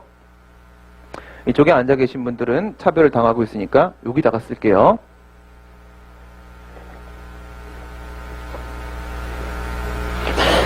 소변경. 행정소송에서의 소변경입니다. 행정소송에서 소의 변경 논의를 합니다. 소변경. 예, 요건 이제 두 개로 나눠지는 거죠. 하나는 뭐예요? 행정소송법을 근거로 소변경을 할 수 있을 때도 있고, 행정소송법을 근거로 안 될 때도 있어요. 안 될 때는 누구 믿고 가면 돼? 8조 2항입니다. 8조 2항. 8조 2항 타고 어디로 가요? 민사소송법으로 갑니다. 청구 변경 규정으로 262조. 그죠? 글로 보내갖고 끌고 들어와서 여기다가 적용을 시키는 거예요. 그러니까 어느 법의 근거에서 나오는 거야? 첫 번째, 행소법의 근거에서 논의되는 소변경 1개. 두 번째, 민소법의 근거에서 논의되는 소변경 1개. 크게 두 개 나눠 먹었습니다. 다시 둘 다시 나누시면 되겠죠? 2개 들어갑니다. 여기 2개, 여기 2개. 논점은 어디 걸리는지 한번 생각을 해보시면요. 논점은요, 문제는 어디 출제돼? 여기 출제되고, 그리고 여기 출제되고, 요거 2개 출제돼요. 네. 뭔지도 모르고, 그치? 여기 있는 건 뭐예요? 이거는 소의 종류의 변경입니다. 소 종류 변경. 그 다음 두 번째 거는요, 처분 변경에 따른 소의 변경입니다. 그 다음 세 번째는요, 이거는 민사소송과 행정소송 사이에 있어서의 소의 변경입니다. 그 다음 네 번째는요, 청구 내용을 변경하는 겁니다. 청구 내용의 변경입니다. 네, 끝. 이렇게 되죠. 소 종류 변경은 몇 조에 있습니까? 행정소송법? 21조에 있습니다. 21조. 네. 그렇게 열심히 대답을 하다니. 네, 21조에 있습니다. 21조에 보게 되면은 뭐로 바꿀 수 있어요? 소변경이라는 것은요, 구소를 취하시키고 신소를 제기하는 거예요. 그쵸? 예, 옛날 소 없애고 새로운 소 보내는 겁니다. 구소 취하, 신소 제기입니다. 그러면 21조에는 구소가 뭐로 돼 있어? 구소가 취소 소송으로 돼 있어요. 먼저는 취소를 제기하고 그게 구소야? 이거를 버리고 딴 걸로 보내는 거야. 알겠죠? 그러면서 이래 돼 있을걸요? 취소 소송을 취소송 외의 항고송으로 보낼 수도 있고 당사송으로 보낼 수도 있다. 이렇게 돼 있을 거예요. 민중기관은 신경 안 써도 되잖아. 그렇죠? 민중기관은 객관성이니까 예, 이건 예외적으로 뭐 개별법에 뭐락할 때만 인정하는 거고 버리고 2개 항고 당사자. 항고 당사자에서 예, 취소송을 취소송 외항고송 당사송으로 보낼 수 있다. 21. 그 다음 구소가 취소송 외의 항고송일 때는 어떻게 돼요? 무효확인 소송, 부작위 묘파인 소송. 구소가 취소송 외항고송일 때 그걸 이제 딴 쪽으로 또 보내는 거죠. 그럼 몇 조에 있어요? 21, 37. 그쵸? 37. 조문 연습을 앞으로 땡기겠습니다. 이러시면. 예, 그 다음에 구소가 당사소송이야. 구소가 당사소송이야. 이건 몇 조에 있어요? 42에 있죠. 예, 42에 있습니다. 21, 37 그리고 42에 있습니다. 그 다음에 밑에 처분 변경에 따른 소변경 상황 생각해 보도록 하겠습니다. 예, 취소해서 처분이 소송 도중에 바뀌었어요. 피고행정청이 바꾸는 거야. 아, 치사하게. 그쵸? 네, 치사하게. K1 막 하다가, 서서 안 되니까, 엎드려서 하자. 그럼 UFC를 바꾸자. 막 이러는 거야.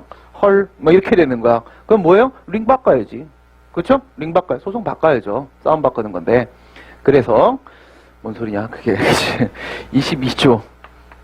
22조예요. 22조에 처분 변경에 따른 소변경이 있어요. 이걸 다시 뭐로 바꿔요? 구소를 취소용 외의한 고성으로 갖다 놔요. 이게 몇 조 있어?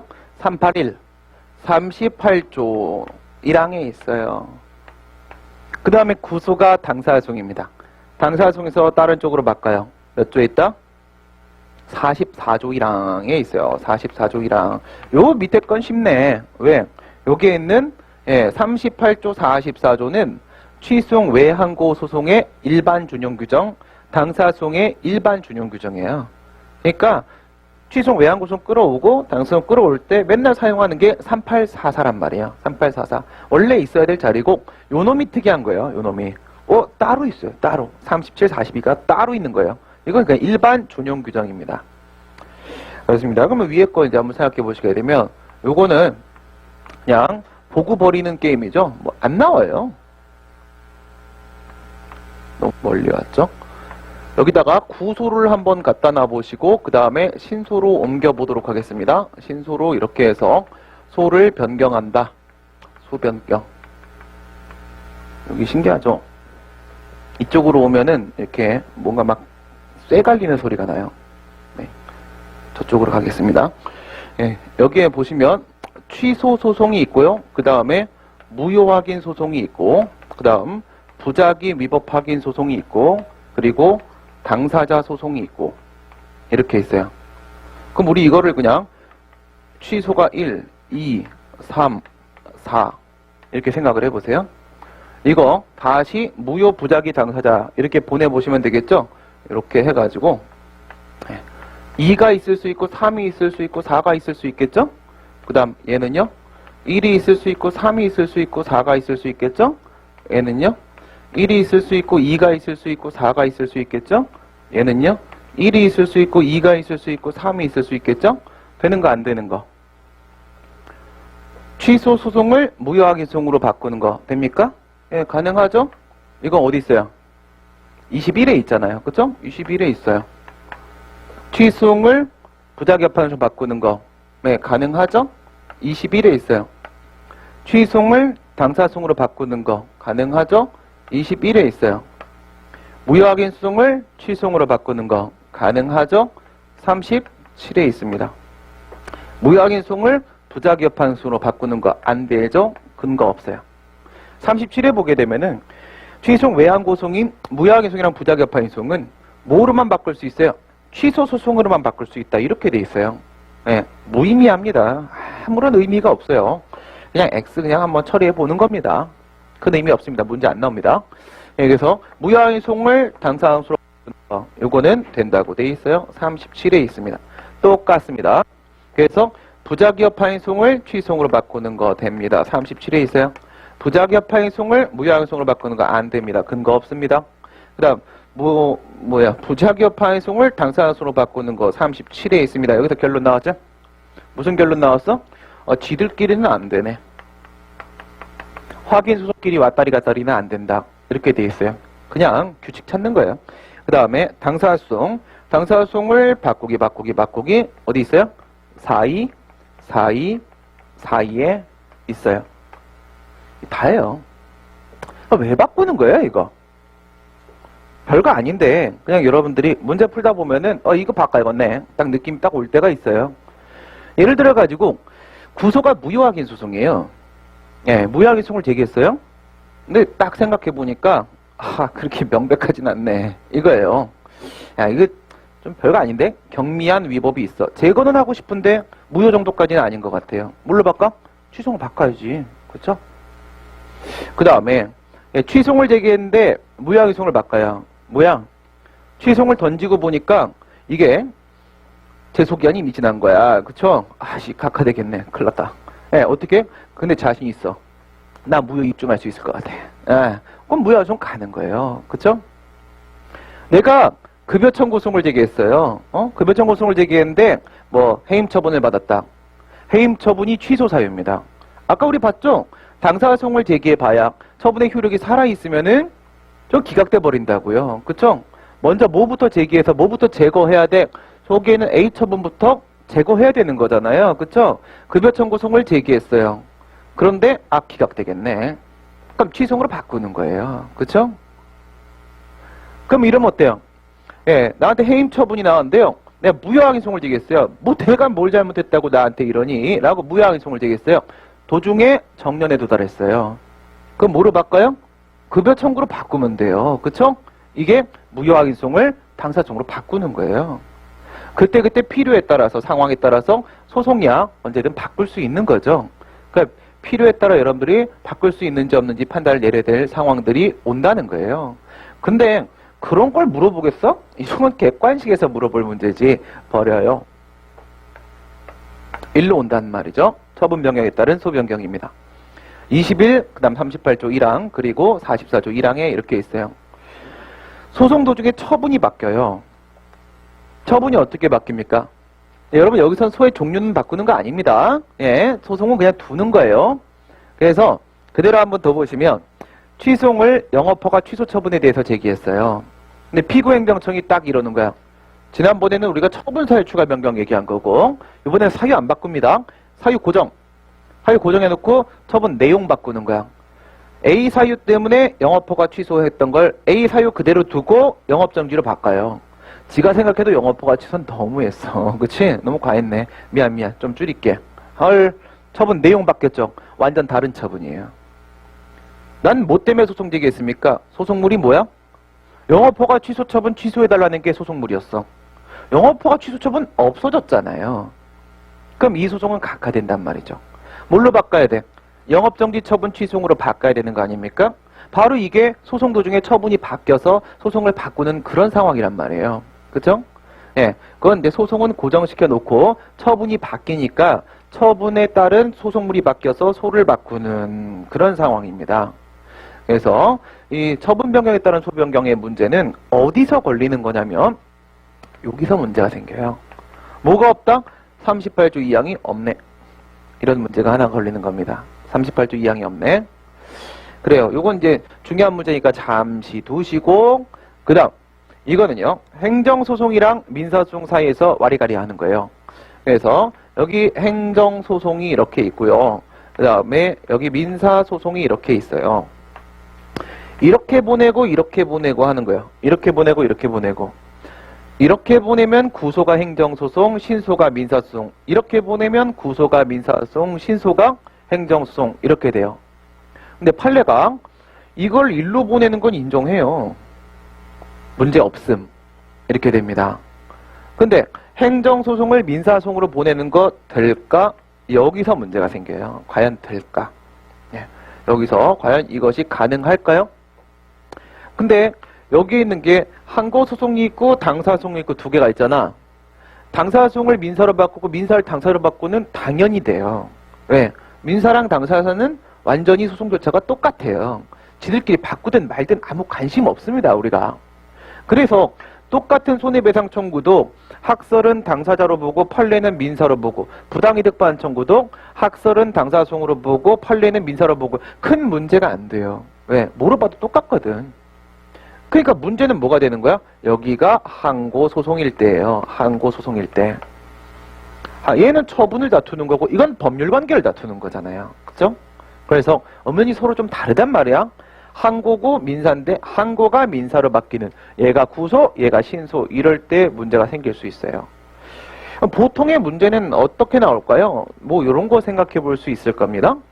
취소 소송을 제기를 했는데 이거를 국가배상청구 소송으로 바꿔요. 판례는 국가배상청구 소송을 민사소송으로 봅니다. 국가배상청구 소송을 이렇게 바꿔요. 그 다음 두 번째 구소가 무효확인 소송이에요. 무효 소송을 제기했다가 뭐로 바꿔요? 부당이득 반환 청구 소송으로 바꿔요. 판례는 부당이득 반환 청구 소송을 민사소송으로 봅니다. 학설은 이걸 뭐로 보는데? 이걸 당사소송으로 보는데. 이렇게 바꾸는 이런 상황이 올 수 있어요. 그러니까 이건 뭐를 예를 들면 된다고 했어요? 사례들 보면 3개월 영업정지가 나왔어요. 소송 도중에 취소송 도중에 3개월 지났어요. 난 이미 영업 시작했어요. 근데 이번에도 난 잘못한 적 없는데 제가 실수한 거고요. 나는 다음에도 잘못하지 않을 거예요. 예, 전 원래 잘못을 안 하거든요. 그러니까 잘못을 안 할 거니까 나한테 무슨 의미가 없어.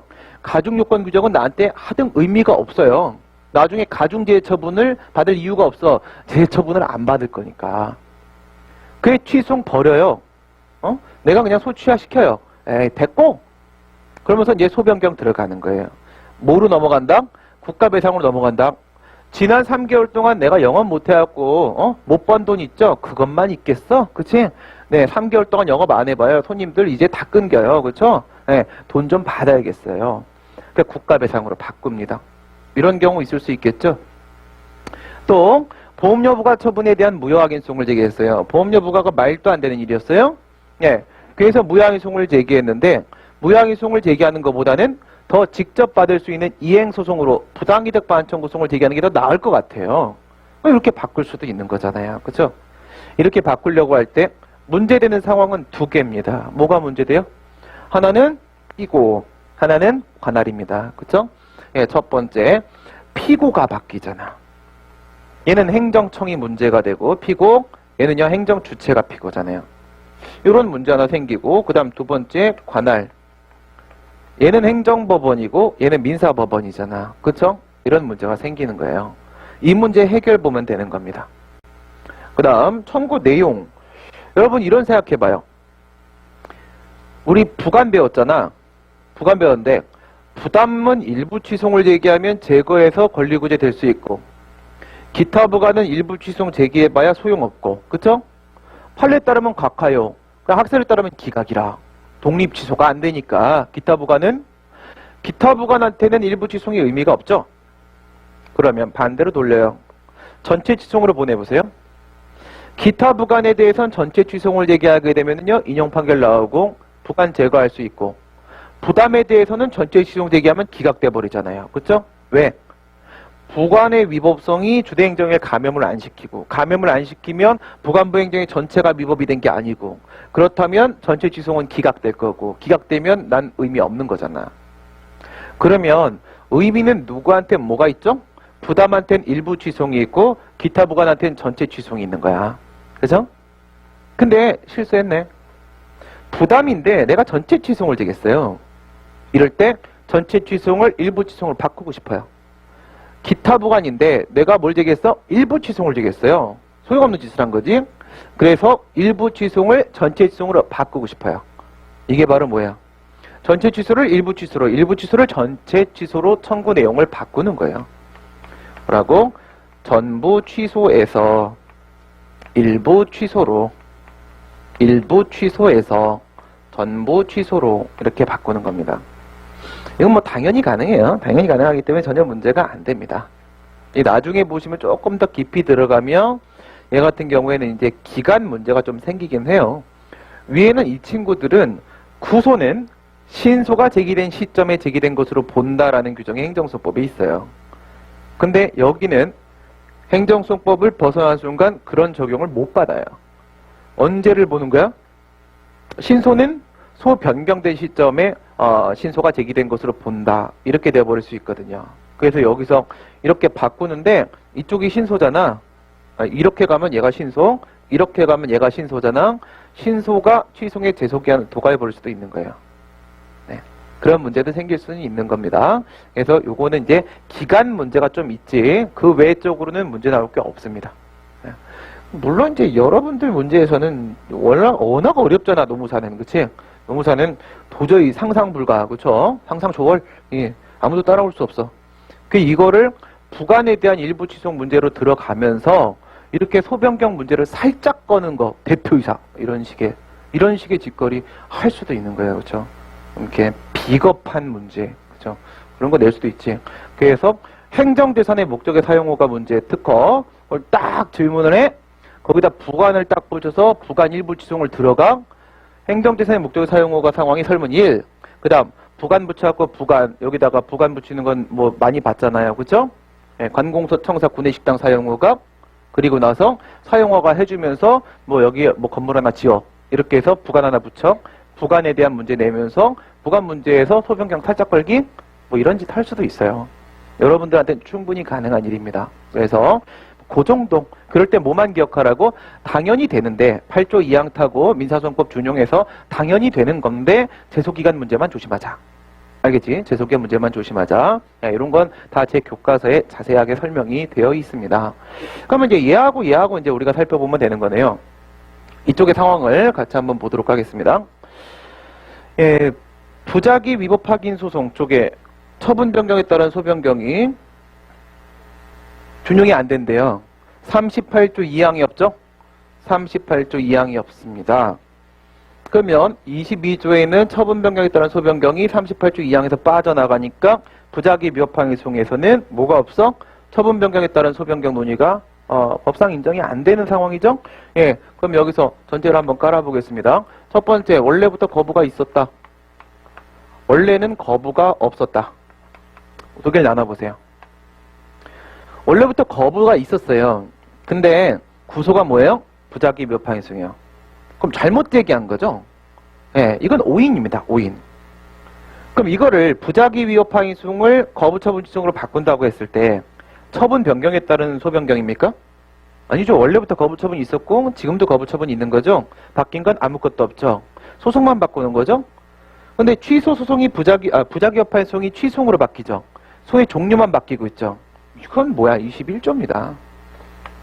여긴 21조예요. 소의 종류 변경입니다. 부작위 위법 확인 소송에 소 종류 변경 돼요? 구소는 부작위 위법 확인 소송, 신소는 취소송 돼요? 위에서 된다고 했잖아. 뭐 하등 문제가 없는 상황이에요. 그렇죠?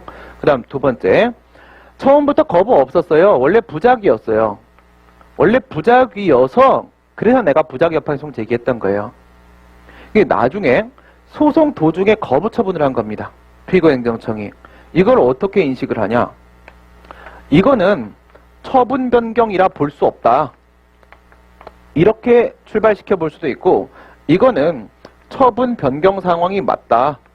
이렇게 출발시켜 볼 수도 있는데 이쪽이 다수설이에요. 얘네들은 뭐라고 생각해? 이거는 입법 의도입니다. 우리 행정소송법은 이런 의도로 지금 해놓은 거예요. 22조를 38조 2항에 준용을 안 시키는 거는 입법자는 어떻게 생각한 거야? 부작위는 처분이 아니야. 따라서 부작위 위법 확인 소송 도중에 거부 처분이 나오면 거부 처분은 첫 번째 처분이야. 따라서 이건 처분 변경 문제가 아니야. 그러니 처분 변경 소변경 22조는 부작위 위법 확인 소송엔 필요 없어. 필요 없으니까 준용 안 할래. 이렇게 인식하는 친구들이에요. 그렇게 인식하는 친구들, 부작위는 처분이 아니라는 겁니다. 비교해볼까? 그냥 여기다가 얘는 뭐라고요? 부작위는 처분이 아니다로 보는 친구들한테는 처분 변경 없습니다. 밑에는 부작위가 처분이다라고 보는 친구들한테는 부작위가 거부로 바뀌면 그건 처분 변경 맞습니다. 이렇게 되는 거죠. 그럼 이거는 처분 변경 아니니까 부작위 위법 확인 소송을 거부 처분 지송으로 바꾸는 건 뭐가 돼요? 소의 종류 변경이에요. 그렇죠? 소의 종류 변경은 당연히 되는 거예요. 문제는 이쪽이죠. 다수는 이렇게 본단 말이에요. 왜 그렇게 봐요? 19조를 38조 2항이 준용하는지를 보세요. 19조에 보면 취소송의 대상은 뭐라? 처분이라. 근데 부작위 위법 확인 소송에는 준용한다? 그렇다. 부작위 위법 확인 대상은 뭐라? 처분이라. 그러면 부작위 위법 확인 대상은 부작위잖아. 부작위가 처분이란 말이잖아. 부작위는 처분이라는 거예요. 그럼 부작위를 거부로 바꾸면 부작위라는 처분이 거부라는 처분으로 바뀐 거거든? 이렇게 보는 게 다수예요. 이게 맞단 말이야. 문제는 여기서 출제가 되는 겁니다. 이쪽을 보통 물어본다는 거야. 여기보다는 이쪽으로 내리고요. 이건 여러분들이 심심할 때 문제점에다 한번 써주는 정도, 이 정도 급이고 큰 의미였고 여기가 메인이라. 여기가 메인이라. 물론 여러분들은 비겁하니까 여기도 내고 여기도 내고 막 이렇게 할 수 있어요. 비겁의 끝자락을 보여줄 수도 있죠. 그래서 처분 변경으로 보는데 과연 가능하겠는가? 이렇게 하면요. 22 한번 사용해 보시고 21 사용해 보세요. 22가 38조 2항에 준용돼요? 안 되죠. 안 되면 이걸 근거로 한 부작위 위법 확인 소송의 거부 처분 지송에 변경돼 안 돼? 안 되는 거야. 이거 안 되는 거야. 법에서 안 된다잖아. 어쩔 수 없네. 믿고 의지할 건 뭐밖에 없어? 예, 20일밖에 없네 이거야. 네. 20일한테 가요. 20일한테 가갖고 여기서 긍정설, 부정설, 학설 대립이 있어요. 된다라는 친구, 안 된다라는 친구. 된다는 친구는 뭐야? 21을 넓게 해석하자는 겁니다. 확대 해석하자. 그 다음 안 된다는 친구는 21 소의 종류 변경을 한정 해석하자. 좁게 보자. 이렇게 보는 친구예요. 왜 20일 사용하려고 우리가 지금 몸부림치는지는 알겠죠? 부작위 위법 항의소송이 취소송으로 바뀌니까 이것도 분명 소송의 종류는 바뀌고 있거든요. 소송의 종류는 분명 바뀌고 있으니까 21조한테 한번 비비대 보고 싶은 거야. 막 비비댔어. 그래서 이렇게 되면은 되고 이렇게 되면은 안 되고 이렇게 되는 거죠. 어느 입장이 맞아요? 확대 해석이 맞죠. 왜? 명문 규정 없이 예, 법을 한정 해석하는 건 위헌입니다. 알겠죠? 안 된다라는 말이 없단 말이에요. 안 된다라는 말이 예, 명문 규정 없이 한정 해석은 허용될 수 없습니다. 그래서 가능하다 이렇게 오게 되고 마무리. 요건 이제 별거 아닌데 이거는요. 피고와 관할이 바뀌죠. 예, 이걸 깨버리는 방법만 생각하시면 돼요. 행정청이 행정주체로 바뀝니다. 과연 이건 달라지는 겁니까? 예를 들어서 13조 2항 같은 경우 한번 보세요. 소송 당사자 중에 한 명이 죽어요. 그쵸? 피고행정청이 죽었대요. 그쵸? 관 짜야 된단 말이에요.